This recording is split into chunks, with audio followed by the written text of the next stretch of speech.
프랑스 계몽주의의 숨은 선구자. 프랑스 계몽주의 선구자는 역사와 비평사전의 저자인 피에르 베일입니다. 라이프니츠는 베일이 죽은 뒤 다음과 같이 썼죠. 그는 우리 곁을 떠났고 그 상실은 결코 적지 않은 일이다. 그의 학식과 통찰력에 필적할 작가는 거의 없다. 역사와 비평사전은 18세기에 너무나 자주 인용돼 에른스트 카시러는 계몽주의의 무기고라 불렀죠. 흉도 1737년 편지에서 친구 마이클 램지에게 이런 내용의 편지를 남깁니다. 내 글을 이해하고 싶다면 데카르트, 말브랑슈, 버클리, 베일의 사전을 보라. 왜 이토록 큰 영향력을 행사했는가?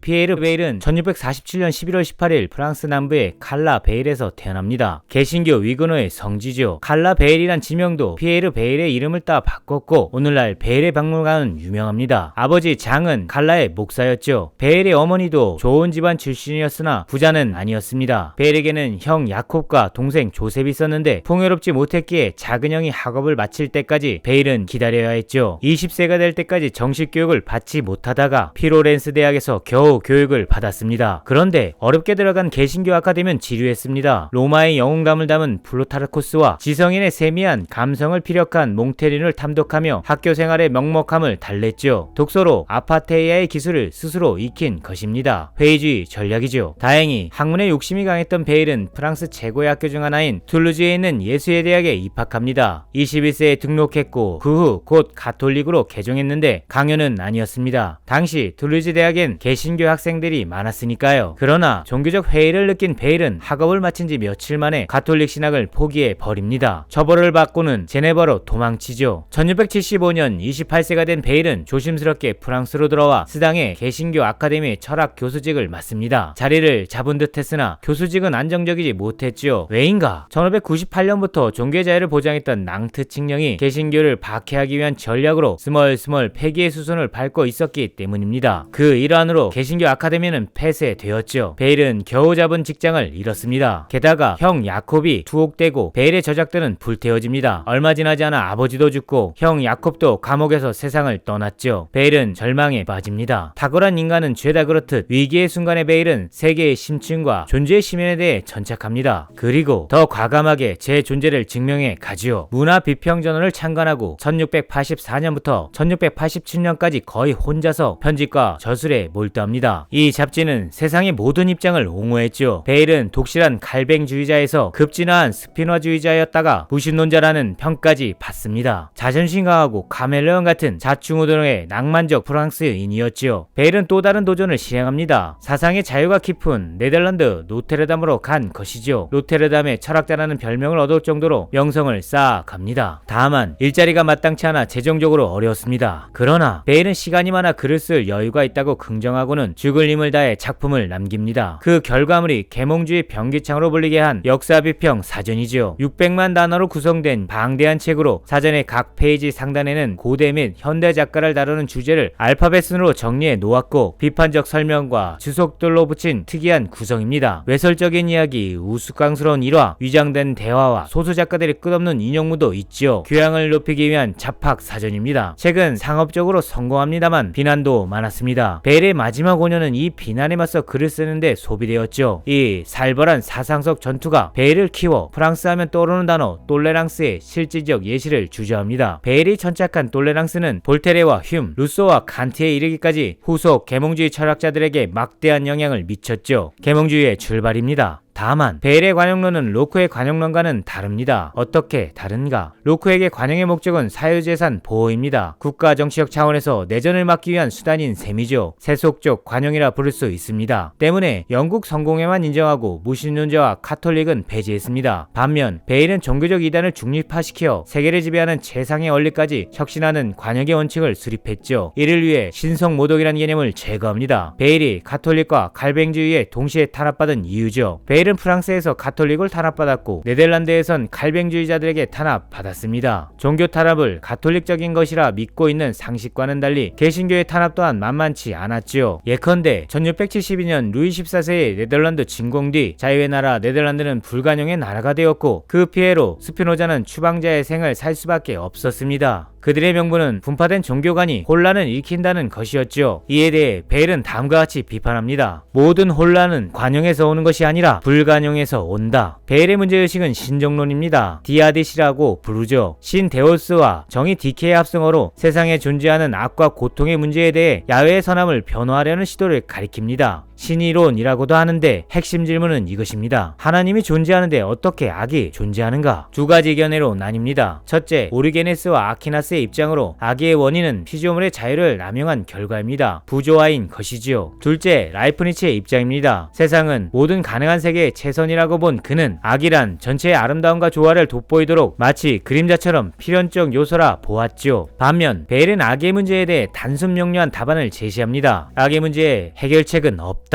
왜인가? 이성과 종교는 일치하지 않기 때문입니다. 종교는 이성적 문제가 아니라 감정적 문제죠. 파스칼도 팡세에서 유사한 주장을 합니다. 마음을 지향하는 정신은 섬세한 감각의 정신이며 이성에 결부된 정신은 기하학의 정신이다. 폴 리케레의 책 악의 상징의 결론을 인용해 설명을 덧대 봅니다. 합리적 반송으로는 악에 대한 이해의 문이 열리지 않는다. 우리의 일상생활은 감정의 포로이기에 합리성 안에 들어오지 않기 때문이다. 따라서 우리는 악의 문제에 논리적 답안을 찾기보다 악의 문제를 대처하는 요령을 학습해야 합니다. 악은 선별될 수 있는 문제가 아니라 관리될 수밖에 없는 문제죠. 교본을 만들어 그 교본에 어긋나면 악이라 판단하는 원칙을 보장할 근거는 성립될 수 없습니다. 따라서 사회 혼란이 가중되거나 상식과 풍속에 어긋나더라도, 즉 악의 문제로 치부된다 하여도 그것을 박멸할 수는 없습니다. 다만 평정심을 유지하거나 합의하고 조율해야 하는 것이죠. 대단히 프랑스적 발상입니다. 베일, 몽테뉴, 파스칼, 리케르는 전부 프랑스인이고 전부 프랑스의 시골을 사랑했으며 신경극의 아파테이아를 사상의 핵심에 두었습니다. 마치 시인처럼 선세하게 그들은 마음의 파토스적 문제를 다뤘고 우리의 일상을 지배하는 언어를 톱봐보며 제 존재의 안정을 찾았지요. 성과 악이 갈등하는 시대, 분열이 강화되는 시대일수록 관용은 최전선에서 가치를 세워야 합니다. 그렇지 못하면 혼란이 가중되기 때문이죠. 개인사에서도 마찬가지입니다. 해결할 수 없는 문제에 집착하기보다 섬세하게 제 마음에 엉킨 매듭을 하나하나 풀 수 있을 때 우리는 평화를 유지할 수 있습니다. 마구잡이로 강탈하고 있는 이 시대에 예리한 감각적 언어를 살려 투박한 선동적 말들에 현혹되지 않는 일상으로 무장해야 하는 시점에서 베일의 철학이 유의미한 이유입니다. 하강하는 시대에 선과 악은 명확하지 않기에 적을 가르는 기준은 날조될 수 있습니다. 그 날조에 참여하는 정치적 행동보다 일상의 더러운 언어들을 세척하는 품격이 우리의 삶을 관용적으로 다루는 도전이라 감히 주장합니다. 옳고 그름을 따지기 전에 옳고 그름을 따질 수 있는 여건인지에 먼저 눈 크게 뜨고 예리하게 판단하는 강건한 우리들의 일상을 응원하며 톨레랑스의 시간을 긍정하며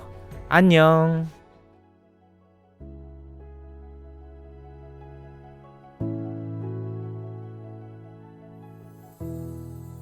Paper Renaissance